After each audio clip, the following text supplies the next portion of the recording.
What's going on, everybody? It's Ricky with Video Homicide, back again with another Vinegar Syndrome review. This time we're going to be talking about a movie directed by Curtis Harrington, and that film is The Killing Mind.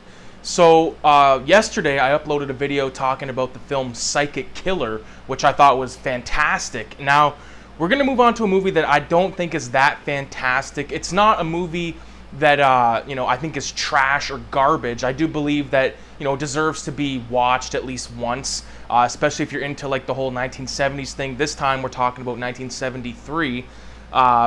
Yeah, the cover art on this I think is pretty cool. I think the reason I bought it is because I hate fucking rats. Like, I could tell you some stories about some fucking rats, but I'm not gonna get into that shit right now.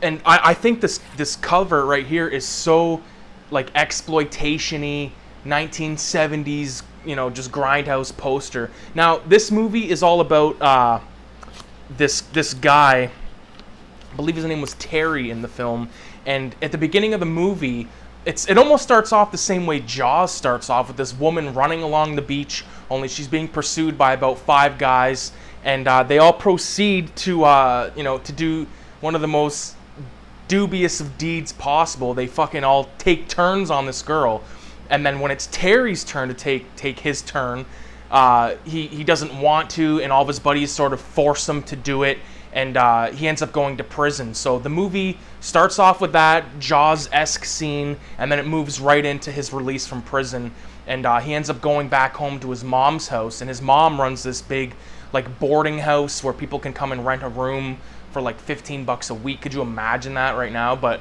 so, and he has a weird relationship with his mom where he calls her by her first name, Thelma, and basically the main character Terry, he's almost like a Norman Bates type, and the mom is almost like a Norma Bates type. So if you've watched the TV show Bates Motel, it's that kind of relationship where, as not to give away too many things, because I do believe there's a couple of little things in this movie that you might not expect.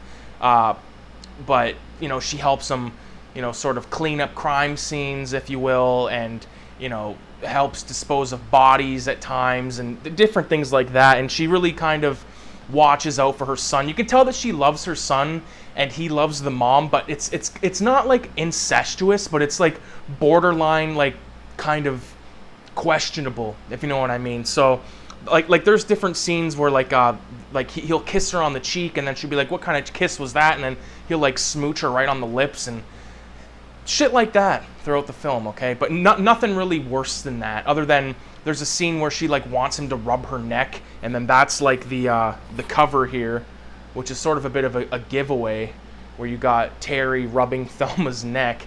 Yeah, there's some decent kills in this movie. It's not the best film I've ever seen from the 1970s, but it's far from the worst. So there's a lot of like made-for-TV movies in the 70s that were just very unwatchable, or like watchable for one scene. And that's the thing with like exploitation flicks and like your 50-pack horror movies that you find, like Mill Creek shit, where you got like Night of the Living Dead, Dementia 13, House on Haunted Hill. What was the Wasp Woman, like all that type of stuff. Like when you buy a 50-pack like that, you might get like 5 or 6 movies that are good all the way through. The rest of them are just dog shit. So one thing I always found weird, this is unrelated from this film, but I've bought a few of the martial arts 50-packs or like 10-packs, and there's always blaxploitation stuff on there. So if you're into blaxploitation flicks and you're out in the wild and you see a martial arts 10-pack or 50-pack, give a read of the, check out the back, the listing of all the films, because you're going to get some classic stuff. You're going to get, obviously, your Street Fighter, your Chinese Connection, which are great. Also, big rest in peace to Sonny Chiba, who recently passed away. I plan on doing a decent little Sonny Chiba tribute eventually, so stay tuned for that. But you're going to get movies like The Black Godfather. You're going to get movies like The Black Gestapo. You're going to get I'm trying to think of some other ones. Did I already mention Black Cobra? I actually got Black Cobra on VHS, or I don't know if this microphone's gonna go as far, but this is this is actually once owned by a guy named Jon Stewart. I wonder if it's the fucking guy from the TV show. Put out by one of the coolest production company logos of all time. Get that zoomed in. Mac Video. How dope is that? So, yeah, like if I was gonna, I kind of like doing this thing in these videos where I talk about if I was gonna watch it with another movie, what it would be.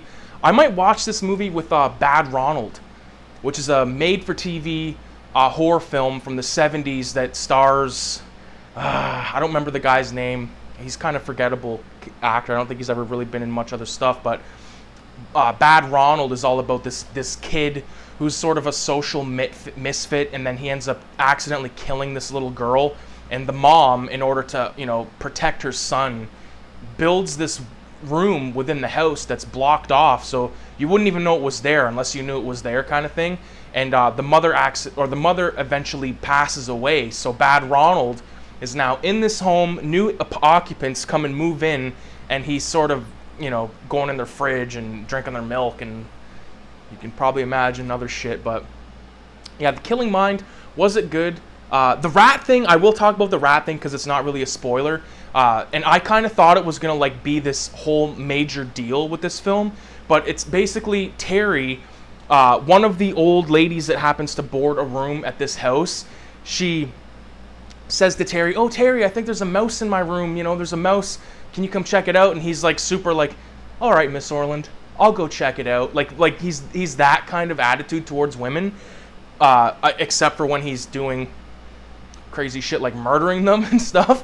But he goes into the old lady's room, and he sees that it's not a mouse, it's a rat, and he's got like this mouse trap, and he catches the rat. Like he catches this rat like he's catching a fucking you know, what are those flies called that light up? God damn it. What the fuck? I can't believe I don't remember the name of those. Fireflies.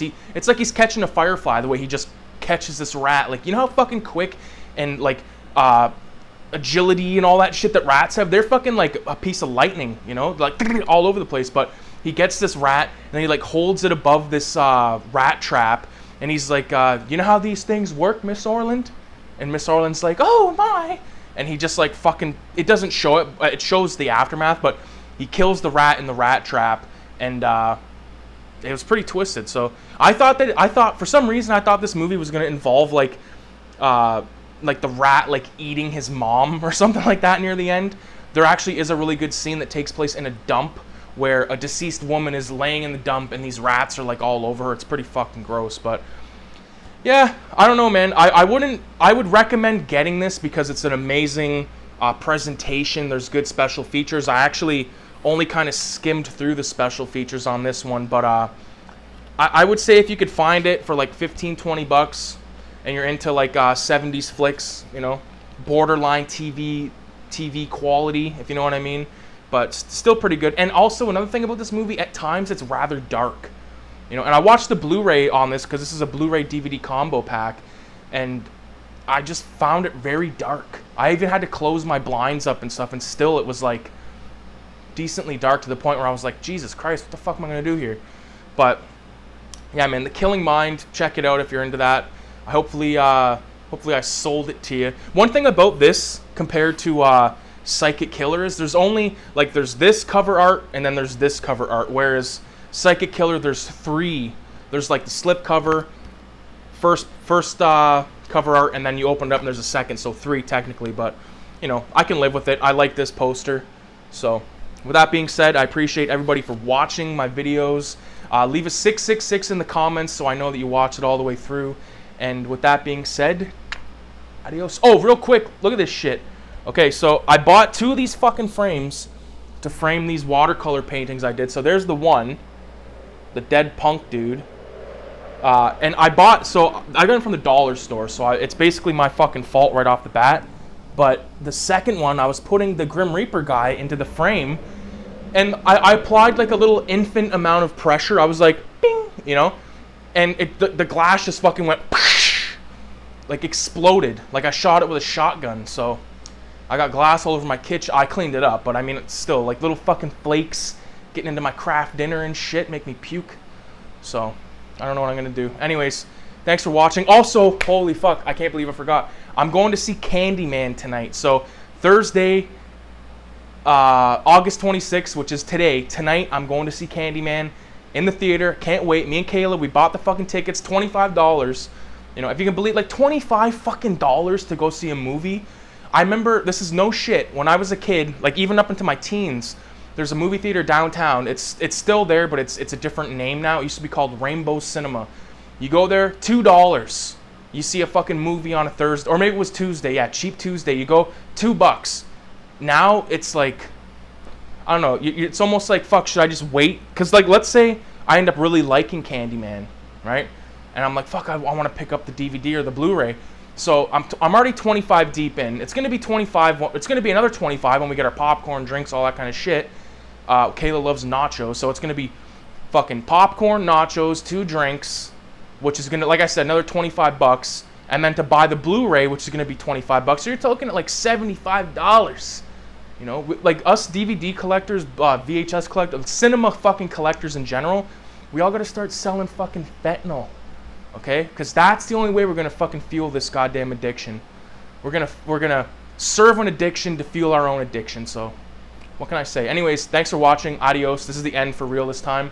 Peace. Oh, and one more thing. No, I'm fucking around.